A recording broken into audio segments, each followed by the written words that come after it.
எல்லோருக்கும் வணக்கம். நீங்கள் இந்த வீடியோவில் பார்த்துருக்கக்கூடியது சம்மங்கி பூங்க. சம்மங்கி பூ வந்து சாமிக்கு வந்து அதிகம் பயன்படுத்துவாங்க, மாலைகள் கட்டுவாங்க, சென்ட் கூட தயாரிப்பாங்க. அந்த அளவுக்கு நறுமணம் அதிகமாக இருக்கக்கூடியது தான் இந்த சம்மங்கி பூங்க. ஸோ இப்போ நீங்கள் பார்த்துருக்கக்கூடிய இந்த 2 பிளான்ட் வந்து பார்த்திங்கன்னா, நம்ம சப்ஸ்கிரைபர் நம்மகிட்ட வந்து பார்த்திங்கன்னா கிழங்கு வந்து கேட்டிருந்தாங்க. ஸோ கிழங்கு நாமளும் வந்து கொரியரில் அனுப்பியிருந்தோம். ஸோ அந்த வீடியோ தான் இது. ஸோ அவங்க வச்சதுக்கப்புறம் வந்து பார்த்திங்கன்னா சம்மங்கி பூ வந்து வந்திருக்குது. இது வந்து சம்மங்கியில் பிரிஜ்வால் அப்படிங்கிற வெரைட்டிங்க. கிட்டத்தட்ட வந்து பார்த்திங்கன்னா 50 மொக்கு வரைக்கும் மேலே வந்து வைக்கும். இப்போ நீங்கள் கீழே பார்த்துக்கிட்டு வந்து பார்த்திங்கன்னா பறிக்கிறதுக்கு உகந்த பூக்கள் வந்து பார்த்திங்கன்னா கீழே இருக்குது. இது வந்து அவ்வளோ வந்து பார்த்திங்கன்னா வாசம் வந்து அதிகமாக வருங்க. ஸோ இப்போ நம்மக்கிட்ட அவங்க வாங்கின 2 கிழங்கு தான் வாங்கி வச்சாங்க. 2மே வந்து பார்த்திங்கன்னா எப்படி வந்திருக்கு அப்படின்னு பாருங்கள். நிறைய பேர் வந்து பார்த்திங்கன்னா நம்மக்கிட்ட சம்மங்கி கிழங்கு வந்து பார்த்திங்கன்னா வீட்டு தேவைக்கு கேட்குறாங்க, மாடி தோட்டத்தில் வைக்கிறதுக்கு.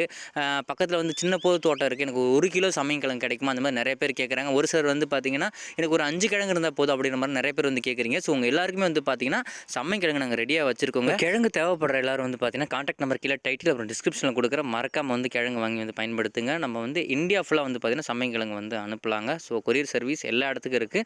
ஸோ உங்களுடைய கிழங்குல ஆர்டர் பண்ணி வாங்கிக்கோங்க. நன்றி, வணக்கம். நிறைய பேருக்கு இருக்கக்கூடிய டவுட் என்ன அப்படின்னா, இது ஒரு தடவை தான் பூ வந்து மேலே வருமா அப்படின்ற கேள்விகள்லாம் இருக்குது. அப்படிலாம் கிடையாதுங்க. 5 வருஷம் வரைக்கும் பூ வந்து வரும். இப்போ இந்த ஒரு தண்டு வருது இல்லையா, இதில் 50 மொக்கு பூ வருதா, இது முடிஞ்சதுக்கப்புறம் நம்ம இந்த தண்டை கட் பண்ணி விட்டுட்டோம் அப்படின்னா அடுத்த தண்டு வந்து பார்த்திங்கன்னா வரும். அதுலேயும் இந்த மாதிரி 50 மொக்குக்கு மேலே வரும். இந்த மாதிரி நிறைய தண்டுகள் வரும். அதுலேயும் பூக்கள் வந்து வந்துக்கிட்டே இருக்குங்க.